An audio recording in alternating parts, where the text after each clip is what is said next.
at school, there would be kids that would be like, oh, your mom's a crackhead. And then I would get suspended for fighting, I was a very angry kid at that time, trying to learn to cook with my mom. And she basically just took a knife and, went up her arm with it. Can you talk about whatever it took for you to get clean? What breakthrough? How did you do that?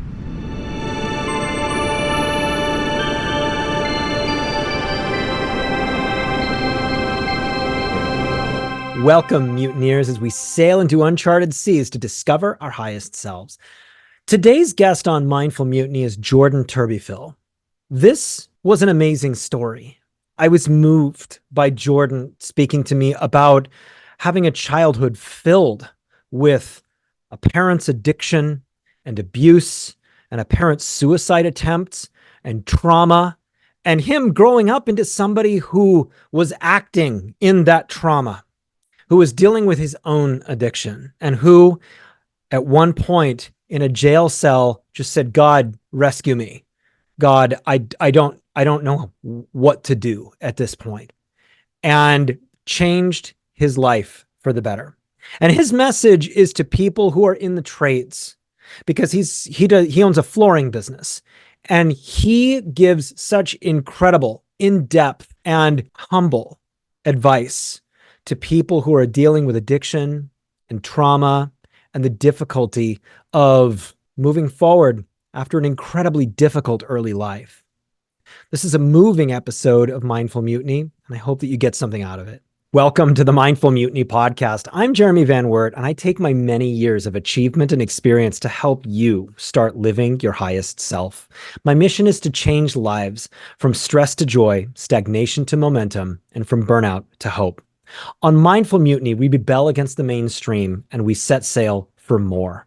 Today, I've got an awesome guest. I'm really looking forward for you to hear his story. It's Jordan Turbyfill.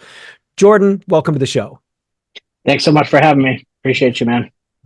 Jordan Turbyfill from Austin, Texas, has transformed his life from the chaos of a difficult upbringing to one of positive action and leadership. Having faced the trauma of his mother's struggles with addiction and witnessing her suicide attempts, Jordan found himself at a crossroads. Through discipline and developing a strong daily routine, he has been sober for 7 years and is now dedicated to helping others find clarity for themselves. Jordan's mission is to lift the blindfolds off those merely going through the motions, especially those people in the trades, and inspire positive change. He seeks to be a spark plug for personal growth, guiding others towards a path of purpose and resilience. Jordan, with all of that, I just want to start at the beginning of your story. Can you tell me where you grew up? So, it's it's kind of hard to say. I grew up in so many places, but really, I was born in Anaheim, and then we pretty quickly moved to Northern California, up into the woods, near Grass Valley. And I'm very close to that. Yes. Oh, wow. That's awesome. Yeah. So we moved to Grass Valley, and, I had 3 older siblings. And so, a lot of the times my dad was constantly working, and, at the time, my siblings and I had really no idea of my mom's struggles until, I didn't realize until I was like 16, to be honest. She or no, it was probably when I was about 12. But growing up as a kid, me and my siblings, we would constantly just be outside playing, trying to find different things to, have fun with. Like we would constantly be playing sports, trying to find neighbors to play football games with, rugby, shooting BB guns, trying to hunt for birds, pretty typical things. I feel like a lot of people during that time frame were doing.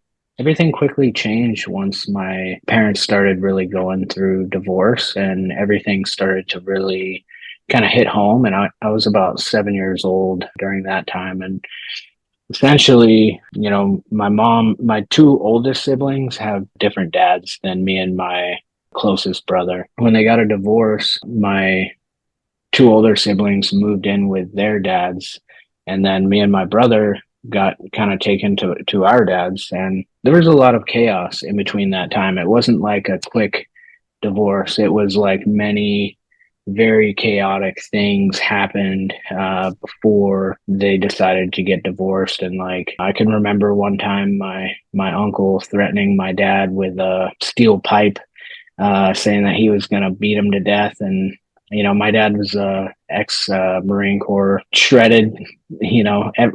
From when I was like 8 years old to younger, he was probably like 5'8", 220, just completely shredded. He had a lot of PTSD, I think, just from the military that he kind of brought home with him. I feared my dad more than anybody I've ever met in my entire life. Now, him and I have a great relationship, but at the time, he was a very intimidating person. And you match that with somebody who's, going down a complete spiral with alcohol and with drugs. And it was chaos. It was complete chaos. And my dad did everything he could to help, my brother and I. And he did a fantastic job. Once my parents got divorced, he went back to school and he got his master's degree in architecture and became a builder. And he works, he's got a beautiful house now. My mom, unfortunately, went the complete opposite route. And all through the next 10, 15 years growing up, I experienced a lot of those hard times. And it wasn't constant because for the most part, I lived with my dad. But, I would be in second grade and my mom would show up at school cracked out of her mind, trying to take me off the playground. And then, the next day at school, there would be kids that would be like, "Oh, your mom's a crackhead." And then I would get suspended for fighting, because immediately I was a very angry kid at that time because I didn't know how to process it. So my way of processing it was anger and violence. I became that person that would immediately attack anybody that would say something, even though it was completely true, you know?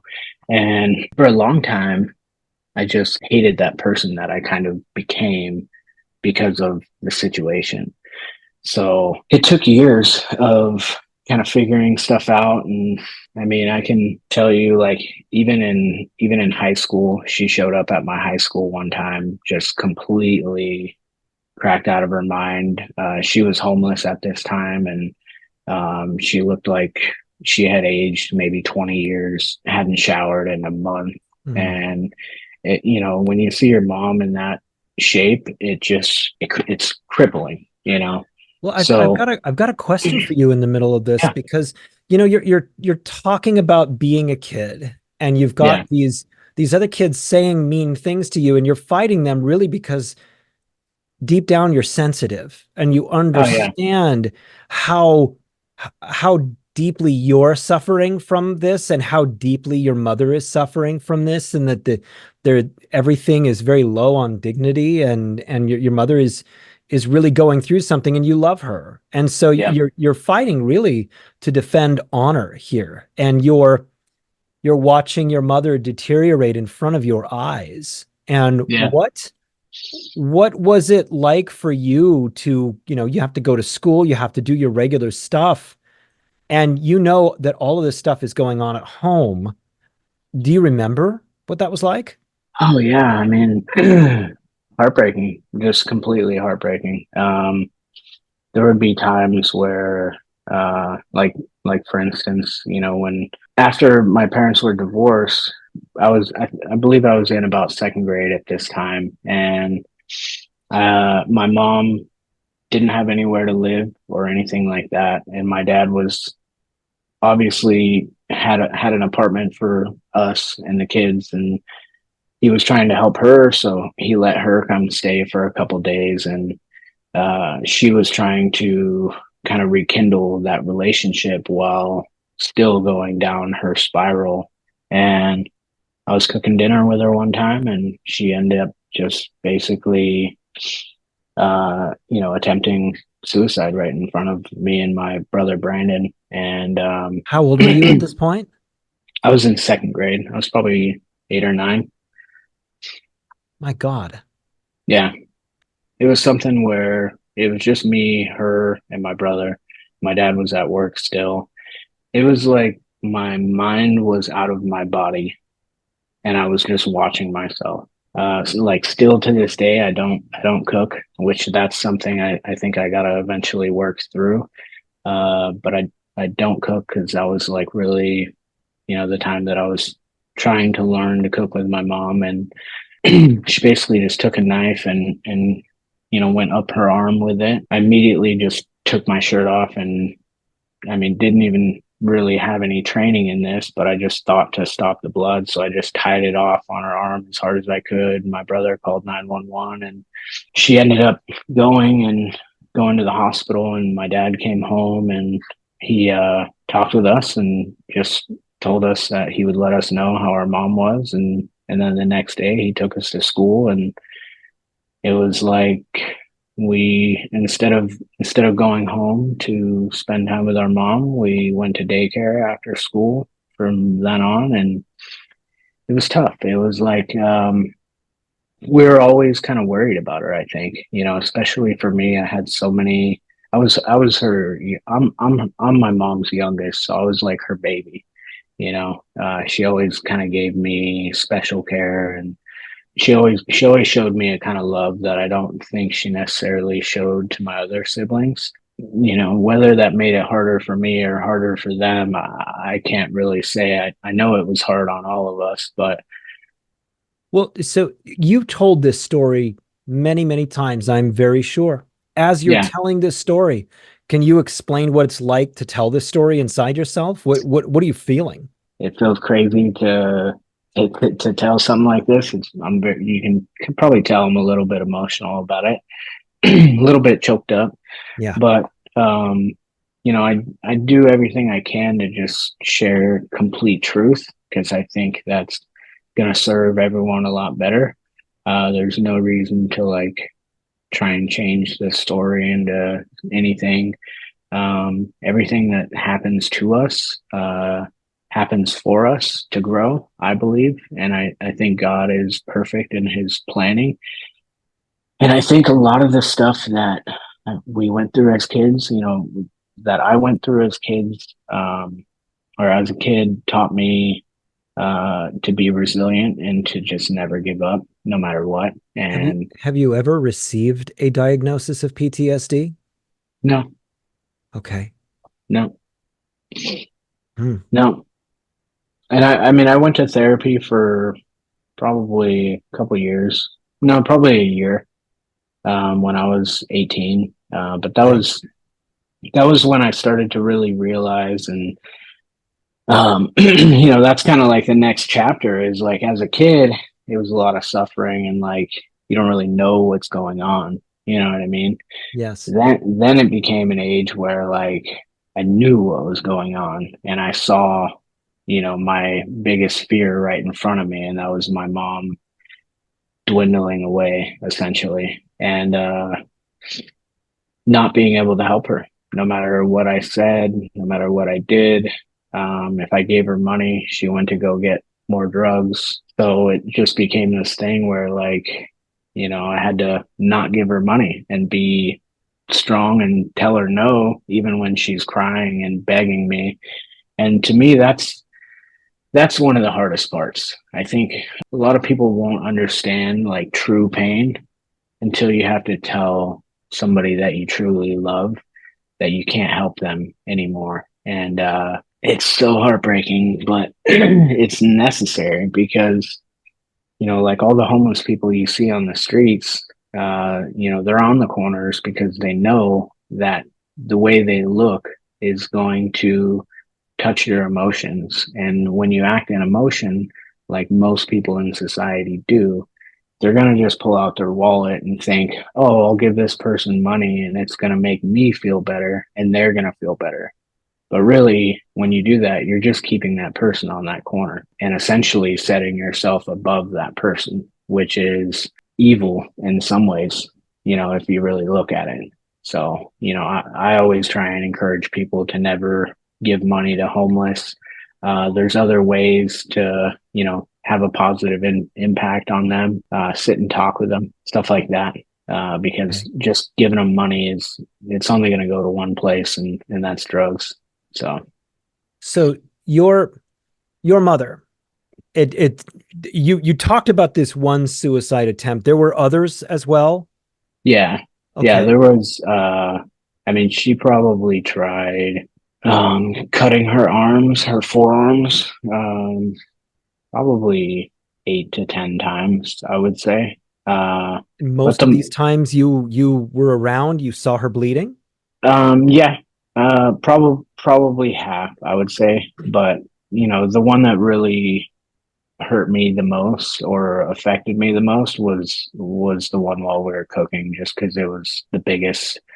I had never seen, her arm that cut open before.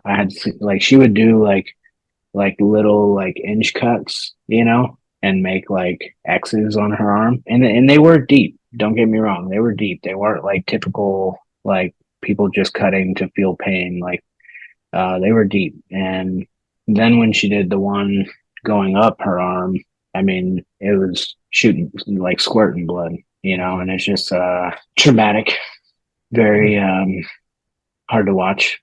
But also, the other times that were difficult was like, when I was kind of mentioning earlier, when as I started to get older, I started to find myself chasing that same path, not necessarily in like the hard drugs, like crack or cocaine or anything like that, or meth, but I started to smoke weed and I started to drink and kind of like drown my sorrow in the alcohol. And then I would run into her. My brothers and I, we were trying like our last ditch effort to kind of like save her. We went and we kind of hunted her down, and we found her at a hotel room. Actually, we found her room before we found her. We noticed, like, we just went looking through. It was like maybe 15 hotels in this one building, or 15 rooms in this one building. So we were just like looking through all the windows to see. I was 17 at the time. Eventually, she comes walking up the stairs, and she was literally so cracked out of her mind that she didn't even recognize us. That's another, really painful experience, to have somebody that you love so much, especially your mom, to look at you and not even recognize you. She immediately just started being aggressive and telling us to, who the hell are you? Get the hell away from my room. And then she was still opening the door, and obviously we saw her stuff inside, but I also noticed a bag of meth on the counter. And as soon as she opened the door, she took off running to grab the meth and just threw it in her mouth to try and swallow the whole bag. So, I'm the youngest of my older siblings that are her kids. My dad has other kids that, are my brothers and sisters as well, but they're younger than me. And they have a different mom. But essentially, that happened. And the second that I saw her running, I immediately ran in there and just picked her up and like basically just pile drived her straight into the ground. Just, had to tackle her any way I could to try and make sure she didn't swallow it. And my brother stuck his hand down her throat and pulled it out of her throat, and she was like biting his hand and shit like that, and got to a point to where we got it out. She finally kind of like came to a little bit and realized it was us, and we called the police, and they came, and we went from there and pretty much begged the cops to follow us and allow us to take her to a rehab center. Took her to a rehab center, and all three of us, we really felt great about the situation. Um, like we had done, something that was going to change her life. I called the rehab center the next day, and she checked herself out. I knew it before you said it. Oh yeah, yep. That's the thing is like, no matter how much you try and help somebody, nobody's going to take help unless they're ready for it. And, it's awesome to put people in that situation to try and receive help.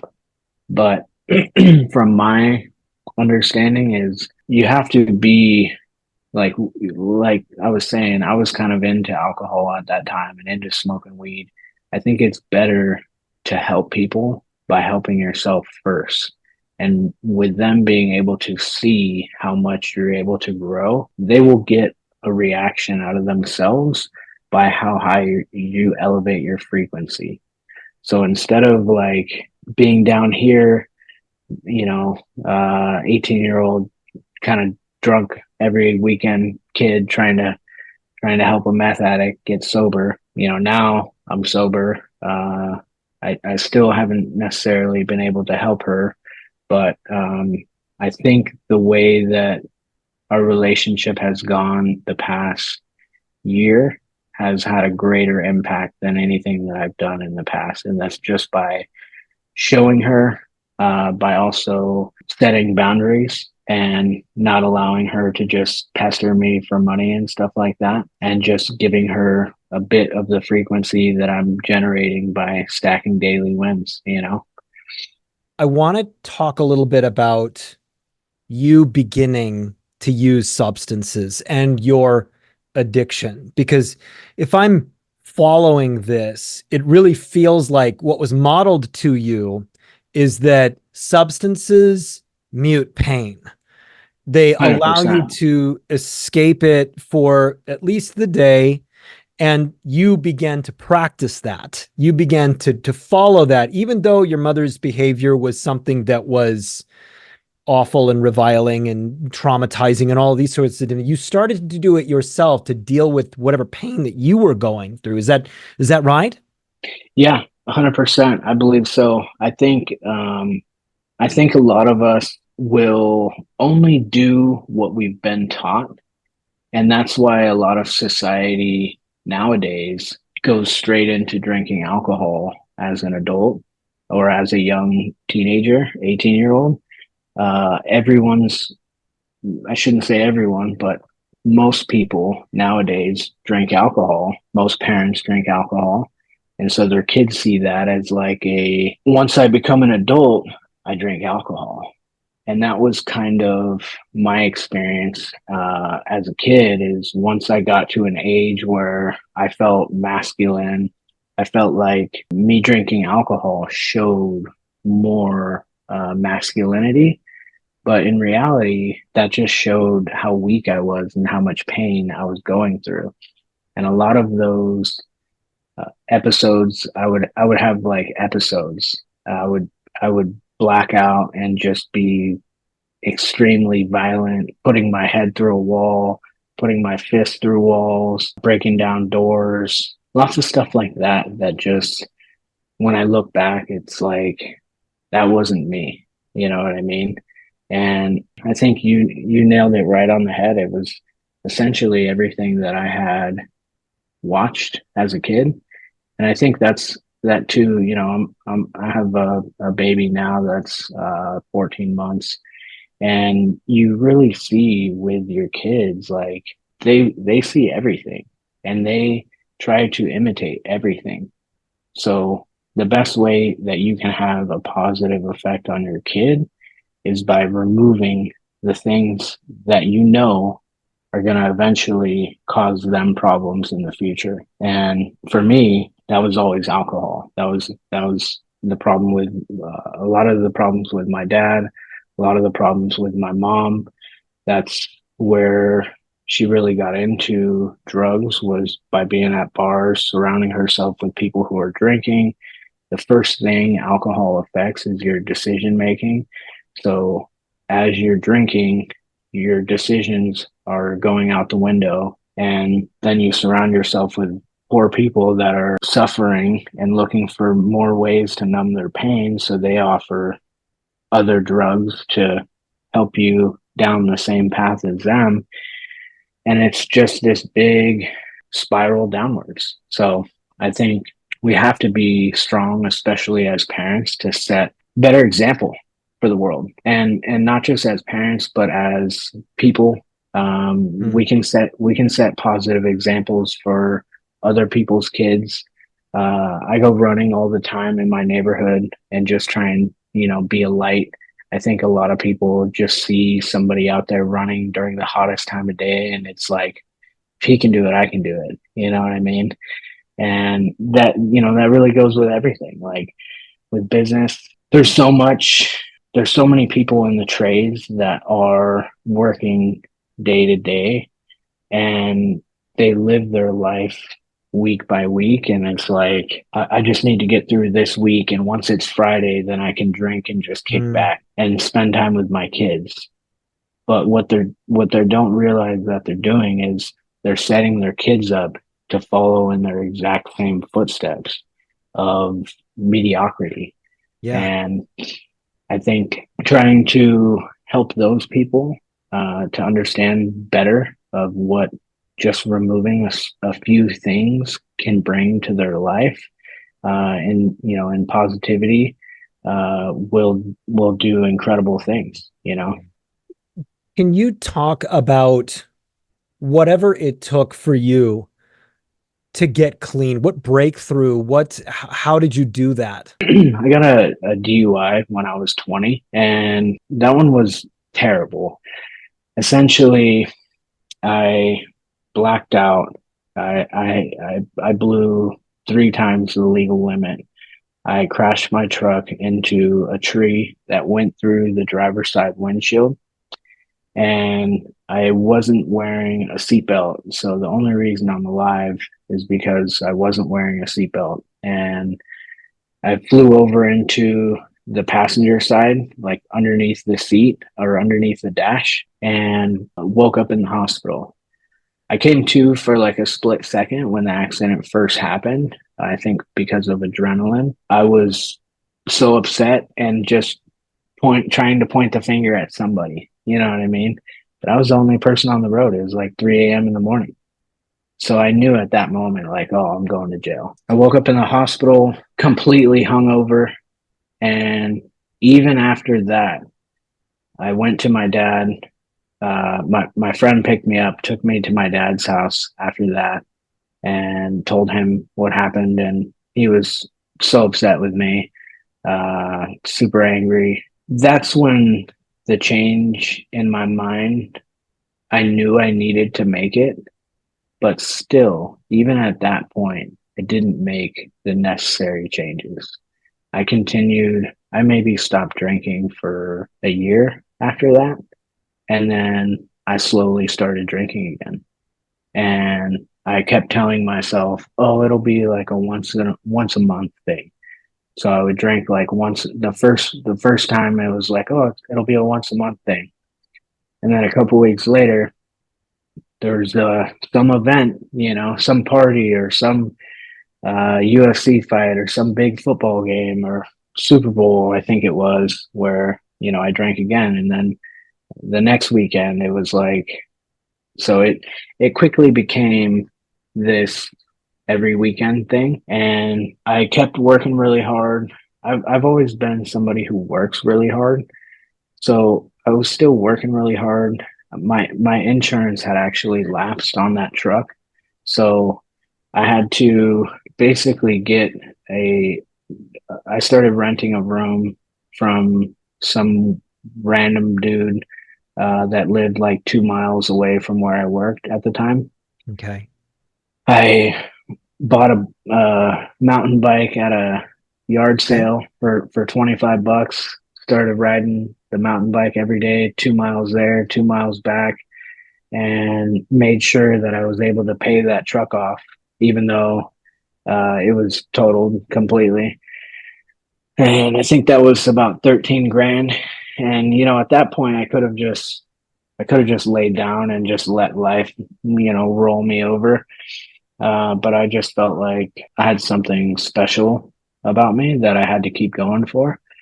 And so I just kept showing up. It took me, I think, 3 years before I got off probation, was able to get my license back.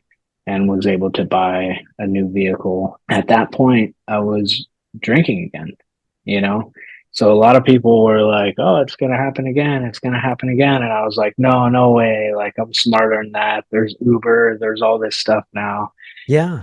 And again, I keep going back to the the first thing alcohol affects is your decision making, because I never meant to drink and drive, but it was always something that I felt like I could do once I started drinking.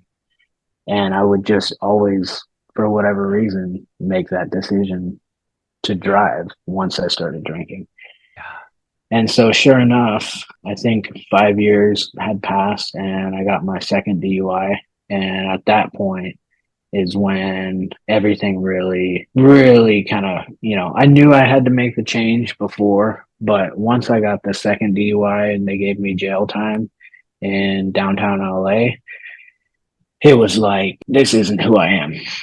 This is, you know, this is who my mom is.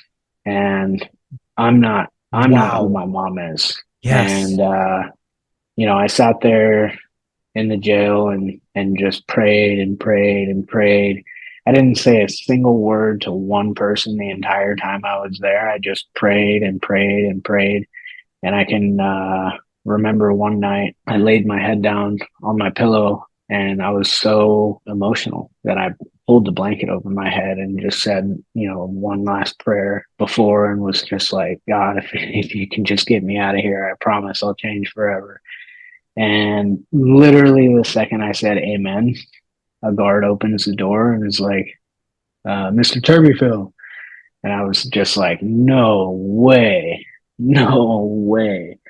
And certain instances like that, I've always felt like God trying to speak to me in a way and show me that he's listening. So from that point on, it was always like, all right, I can't drink ever again. And it's something that initially I felt like was a problem. Like, I can't drink alcohol because it makes me weak. But it's like, I don't drink alcohol because I'm so much stronger without it. I'm so much stronger. I have so much more fun without alcohol. I have so much more clarity. I have so much more control.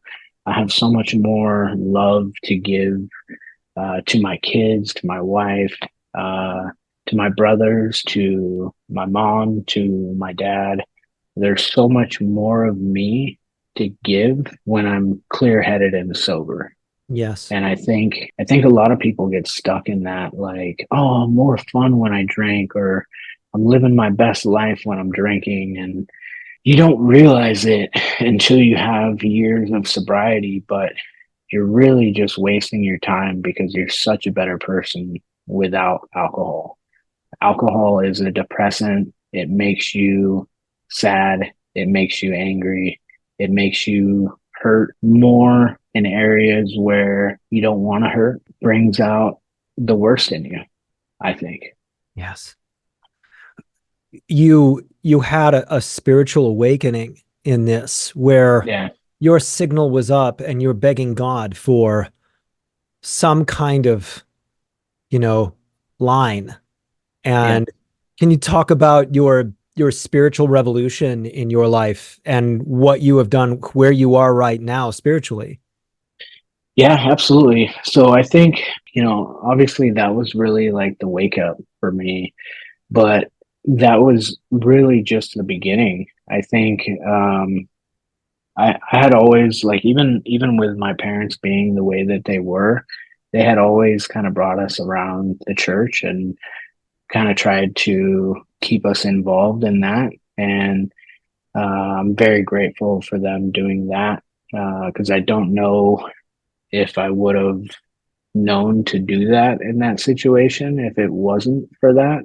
And now I have so much love for God, and I believe everything happens for a reason. God is perfect in his planning, and everything, like, a lot of people feel like situations like mine or experiences like mine growing up is something that happens to you, but I believe it's happened for me to help me grow as a leader, as somebody that's resilient.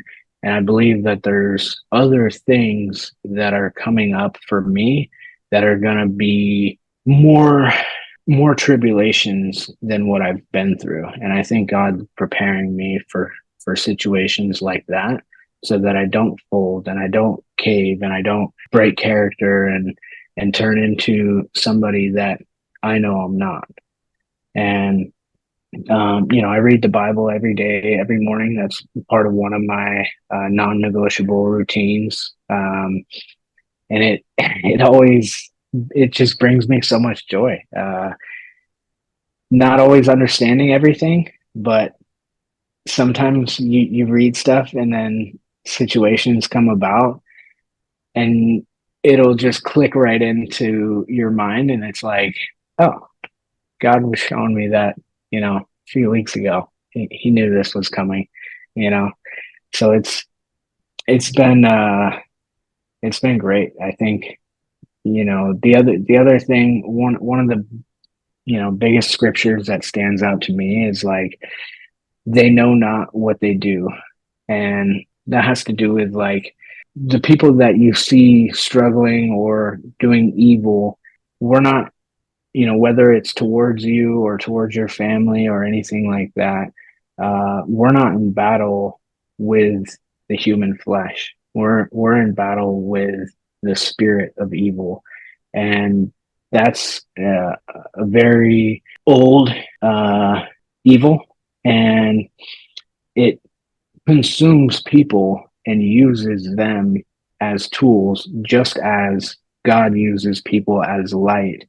And that's, there's been situations in business where people have, in my first year in business, where people had like really done me wrong, and it really like it caught me, because it immediately made me want to go back to my old ways of being like violent. And it took God kind of showing me that scripture, like they know not what they do, to understand that like I wasn't at war with this guy.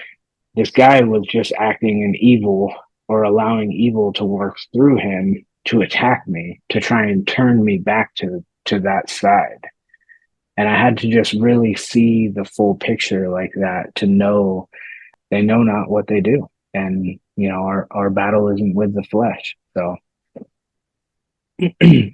I love that as your kind of go-to in this, because I spent some time with that particular concept last week. oh wow. And it's a beautiful concept when those people have done wrong to you. You just realize how little they see, how little they understand. 100%. It's Yeah. it's huge. Yeah. Now, I want to hear about your your focus is in bringing this message to people in the trades. And when you're talking about people in the trades, you spoke a little bit about this kind of like living for the weekend kind of thing. What is Mhm. it that is unique to people who are in the trades and who are living, a life of, doing a lot of physical work, being on site and everything like that? What is it that's unique to them that you feel like they really need to understand and hear from you? So I really feel like most people in the trades, they have like half of the puzzle figured out, which is doing the physical work. God wants us to use our body to Mm-hmm. provide good in the world. So when we're out there doing the physical work, you do feel that side from God, and you do feel that higher elevation. But complete the puzzle by removing the bad parts, the negative parts, the alcohol, the drugs, uh, and then you'll have a complete puzzle to where you're essentially just consistently at that high vibration. And when you're at that high vibration, you're going to have a better effect on your family and everyone around you, your coworkers, the people above you. I think a lot of people in the trades, my dad was always in construction growing up. And this is the thing that I feel like most people in construction do is they focus so much on the work and they focus so much on appeasing everyone else that they neglect themselves. And when you neglect yourself, you're gonna get out of shape, right? You're gonna get unhealthy. You're gonna have to go to the doctor more often. You're gonna be living a shorter time on this earth. You're gonna have a less positive effect on your kids because you're not going to be as active as they need you to be. And that was kind of my experience. My dad went from being the most feared person I've ever seen in my entire life to being overweight and having a lot of money, but not having a lot of time, not having a lot of energy to go out and do stuff with us. And I love my dad to death. I think he's amazing, but at the same time, he just had a stroke in his eye and he lost vision in one of his eyes from smoking and from being overweight. And I think there's just so many people in the trades that do the exact same thing, and they essentially give their body, to the work and neglect themselves. But you don't have to, you know. The work is going to improve for you if you improve yourself and you put yourself first. So I have a question for you about this. yeah. Those people that I know who do the trades, they do exactly what it is that you're talking about. And whether you're hanging drywall or doing roofing, or these are very physical jobs. And particularly with hanging drywall, you see a lot of these guys, their rotator cuffs end up going Oh in their yeah. shoulders. And when you're doing roofing, I imagine that there's a lot of lower back issues and like these kinds of things because you're stooping and bending and lifting and these kinds of different things. And what you're talking about is that what you're seeing is that people who are in the trades, they tend to do that, and then they don't get the massage, they don't get the chiropractic, they don't take the vitamins, they don't do the exercise, and they end up at 55 kind of messed up. And there's Yeah. also kind of the spirit of, like alcohol that Yeah. They can, become like defeated essentially. yes. Like they become owned by these people that they're working for, almost Mm, like slaves. Almost like slaves. yeah. And it's like a mental slave. You know what I mean? And I think where so many people like get it wrong is you're going to get those higher paying jobs when you show up and you're fully in shape and you're capable of doing all of the work and your mind is mentally right. And the best way to do that is to attack yourself every day inwardly and go to the gym every day, do physical work to build yourself up. And then when you get these calls from like these builders or the people who are hiring the subs on the jobs, uh, where it's like rush, rush, rush. They're getting pushed by the people holding the money. Like, hey, we need this project done tomorrow. You got to be here. You don't just you start to see everything as it is instead of just reacting. Because what I feel like a lot of people do now is they just react and jump on things, and then they become this like consumed person who doesn't see the whole picture, and they're essentially a slave to it. Is this what you're talking about with like taking people's blindfolds off? Yes, 100%. Yeah. Yeah, I feel like society has kind of like um trained us all to be kind of like yes man, and when somebody barks at you in a way, you got to go and deliver and do what you're supposed to do and just be quiet. Or like the people above you, if they're telling you something you just got to go do it. And it's not that way. You have to have the ability to see the whole picture. And first, in doing so, you got to connect with our higher power through your body. And to connect with them, you got to do physical work inwardly on yourself to where you're able to receive that message. If you're constantly drinking and doing drugs, you're never gonna, your receptors never gonna receive the message. But if you clear your mind, you remove these things that are blocking the message, and then you do the physical work to elevate your frequency, you'll be able to receive the message thoroughly to where you can act out what God wants you to truly do. And I think so many people can learn from that, and especially in the trades, because I see it every day where people are just whether it's skinny fat because they're never eating and they're just starving themselves because they got to make that money, or they're overweight because they just eat completely unhealthy and their body's just completely rejecting everything and turning it into fat. They all have bellies. It's just terrible to see because there's such a better, more enjoyable life out there. And it doesn't take too long to shift that, you know. I gained from when I first started lifting daily, like it was one of my non-negotiables. I gained 27 pounds in 3 months of muscle.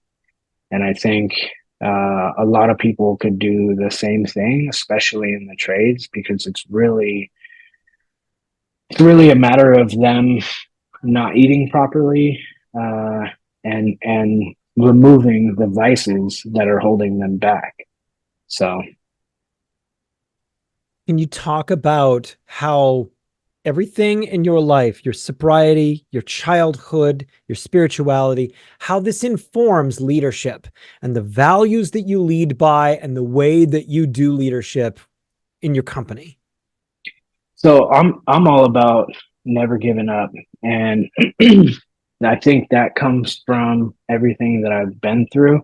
There's been so many times where you hear that voice in the back of your head, like, "Oh, you don't have to do this. You don't have to go through that. You can just quit." And to me, I know when I'm hearing those type of voices, it's like, now I need to double down. Now I need to double down because the devil's trying to get to me, or get me to fold. And I think leadership. I love um, understanding people and showing up for them. That's what it's all about. You have to be able to show up daily. I think a lot of people in business, especially, like, I think there's like a new way of business. There's the old way and the new way. The old way is, I'm this business owner. I have somebody that has somebody that tells them what to do. And I think that's kind of a dying breed. I think more people have a lot more people want that relationship, you know? So what I do is I just show up every day. I spend a little bit of time with the guys every day and allow my frequency after doing my non-negotiables first thing in the morning to have a positive effect on them and just encourage them. Um, I was always raised with like kind of mean, aggressive type leadership. And I think that works uh, in a lot of ways. But I think love beats anger and evil 100% of the time. So doing things in leadership through love will have a way longer impression on your team, and it makes everyone feel so much better, I think, you know. Yeah, it does. And is your mother still alive? Yeah, she is. She's Okay. in prison Mm, for manslaughter. She's got 17 years. okay. I think she has 7 years left. So Probably 6 months ago, no, probably 9 months ago, I started writing her and calling her, and it became, at first I wanted to see if it was still my mom, you know, after all these years. I didn't talk to her when I first found out that she went to jail, and I didn't really know, like I read the police report and I felt like it wasn't my mom, so I was like, I don't want to talk to this person. That's horrible, And after 10 years, I finally decided I wanted some closure and I should be able to speak with her. So I figured out her number and her address, and I wrote her and sent her pictures of her grandson. And she did exactly kind of what I thought she would do. And that was just ask for money every second. And then it turned into, to me, jail is really like a business now.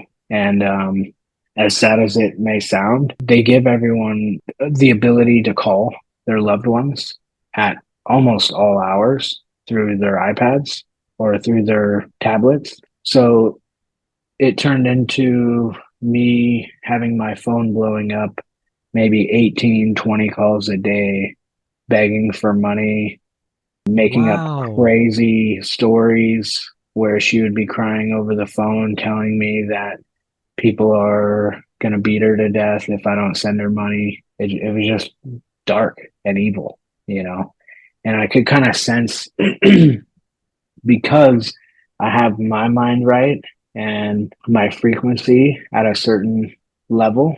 Yes. I could sense the low vibration energy and the evil working through her. And so, I had to choose what's best for me and my family. And unfortunately, that was to block her. And, I've read some of the letters she's wrote me, but I haven't written her back since. And I just let her know the last time I talked to her that she can't just ask for money. And if she just wants money, then she's got to just call somebody else because I want a relationship, but doesn't sound like she wants that. So it was difficult, but I feel a lot. I feel happy with that decision because it was causing me a lot of grief and pain on a daily basis. Right. Right. You know, you're dealing with something here that very few people really understand unless they have a parent who is incarcerated or homeless or deeply addicted. It's a certain hole in your heart. Oh, For 100%. you where your mother never, if it is this way and she's at this age and you're at this age, the hope for her figuring it out in this lifetime is bleak. Yeah. And to carry that, to know that your mother is alive out there, the woman who gave birth to you and held you as a child, is somebody who is so um I suppose that the most polite way to say it is so spiritually lost. Yeah. Is it has to be just a bit of a weight on you. And how do you deal with that? Like I said, you're 100% correct. It's definitely a weight. But what I do is just allow it to allow the story to just pass through me. It's not something that happened to me. I believe it happened for me to grow and to become somebody that's independent from their mother in that form. And I think a lot of the strong men in this world, in our society, if you look them up and you watch a video of them talking about their mom, that you'll see them hugging their mom at the end and crying. And, I think I have a lot deeper pain, but I also have the understanding of how to channel that pain into positivity and use it to help myself grow and push myself through difficult times that I think most people would just give up in. So I want to ask you to do something. And just to sum this whole story up, you're born as the youngest child into a household where your mother was truly not well. And your father, he fathered as a disciplinarian, and he was doing his best, obviously, in his own way. And your mother was miserable and attempted to kill herself several times, which you were there for and saw. And you have those memories deeply ingrained in your heart and likely have dreamt about them and all of the things that a person does. And even as you have become an adult and your mother is still alive, she's incarcerated and she's still not well. And you have an incredible, unique life experience where you have become incredibly successful. Can you just talk into the camera to other people who are dealing with this kind of pain and addiction and feeling disconnected from their own spiritual selves and are suffering? What would you say to that person? I would say no, no pain, no gain. I know that's such a small phrase and it's something that's constantly thrown around, but the pain is what pushes you to the next level. And you just have to remove the certain things that are filling that void that you have with negativity. And once you remove that negativity out of that void and just fill it with God and the higher power, you'll see that it was all his plan to grow you through the pain. So just allow God to use you as a vessel to transmit his message and to use you as a tool to help others in the world. Thank you. And can you talk about your business? What do you do? And Yeah, talk about how long you've been in business and what you do and who you help. yeah, absolutely. So I've been in business just over 4 years now, doing hardwood and tile. And, we went from my first couple years in business being a total yes man. And then I really kind of dialed in on my mindset and started going towards clients that were extremely high end and where I could add better, more services that most people were unwilling to do because they wanted it easy. So, in doing that, I feel like I kind of created my own niche, and we strictly work on extremely high end, high detail tile and hardwood projects.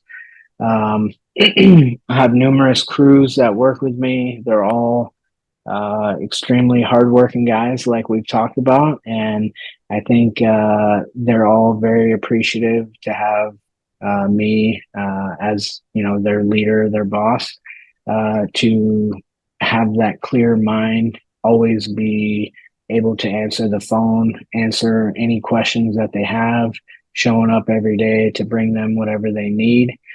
And then I also started doing mindset, fitness, and nutrition coaching because I felt like that's such a need nowadays where, I needed it. I had been, like I said, in the beginning of business, just kind of focusing on the business side of things. And when I did that, I became so stressed out, starving myself, uh, feeling like a slave, essentially. So I knew I needed to make a change. And so I got a mentor who kind of coached me up on macros and fitness and, helped me with my mindset, fixing it. And now I just use all the knowledge that he gave me in the blueprint to share with others and help them make better decisions. And it's so easy to track your macros now. You don't need to write it down on a piece of paper. We have an app that will give you that you can easily track every single thing. You can use your phone to scan the barcode, and there's really no excuse either because you know any gas station you go to, they have decent protein shakes. They have decent options. So for the guys in the trades who are, constantly on the go, go, go, go, go, I show it on a daily basis that, you can stop at a gas station and get something healthy instead of a beer or instead of a soda. There's healthy choices to make out there, and it's just making those simple choices and stacking a bunch of them for as long as you can. And the second you fall off, just get right back on and keep going. And it's been awesome just to help certain people that have reached out, via DM on Instagram, telling me that what I shared really changed their perspective on certain things. And I have two clients right now that I'm working with. One of them is actually a flooring contractor as well. So it's kind of awesome to be able to help him navigate through some of the same early struggles that I had of being like a yes man.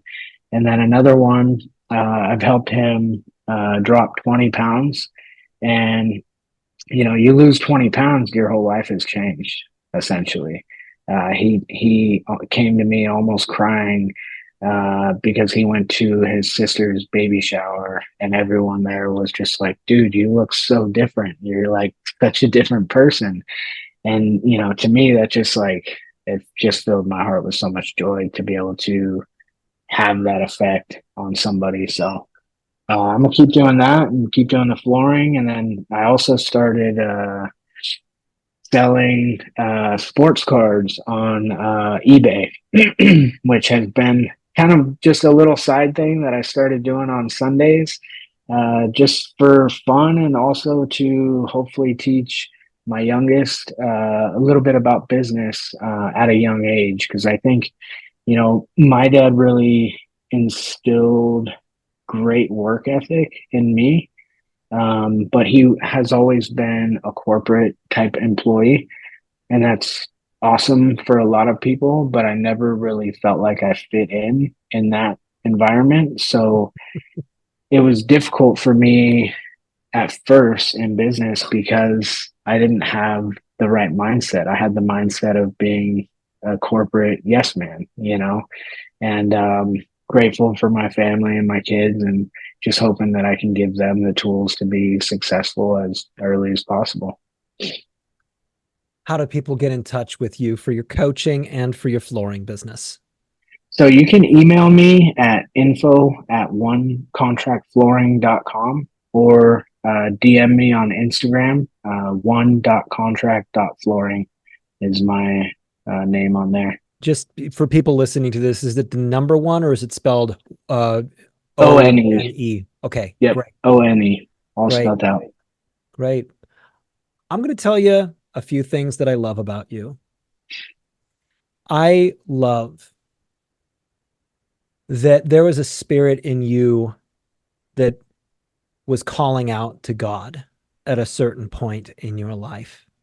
I love that through all of the pain and through all of the misery and through all of the trauma, that you didn't just turn your back, that there was a piece of you that believed that there was something good in this world, even though you had spent so long seeing so much of the bad, feeling so much pain, being bullied so many times, and that you took your energy at the lowest point in your life and you said, God, I need a rescue.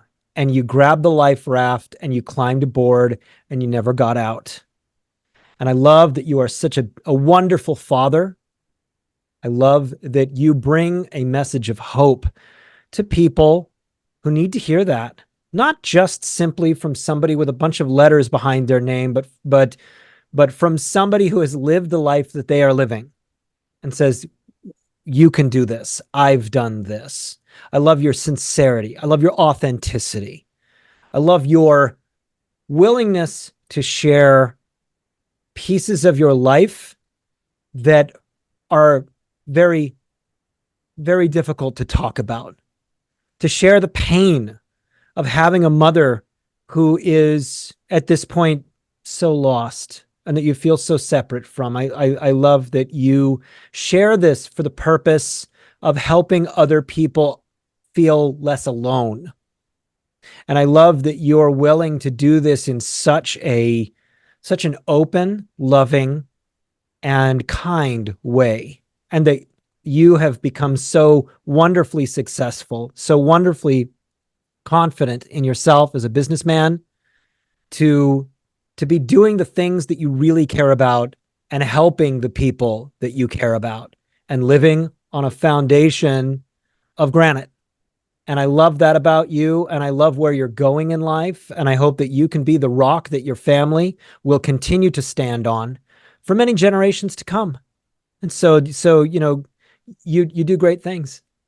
Thank you so much, man. I appreciate you so much. Too Thank you. kind. And I think one thing too is like, through everything, as far away that we get from God and as many times as we turn our back on God, God never turns his back on us. And all you have to do is turn around. And I think that's what I've learned a lot is you just got to accept God into your life. And once you do, he's going to make wonderful things happen for you, happen within you, and happen around you. And that's, really what I've experienced. So, all glory to God and thank you for everything. Thank you for being on Mindful Mutiny. Absolutely. Appreciate you having me. Please don't forget to like and subscribe to the Mindful Mutiny podcast. In a lifetime, there are more decisions than anybody can count. Living the highest version of yourself is the most rewarding thing that you can do. Make incredible, positive, risky, and bold decisions to be the highest version of you. Now go be something great.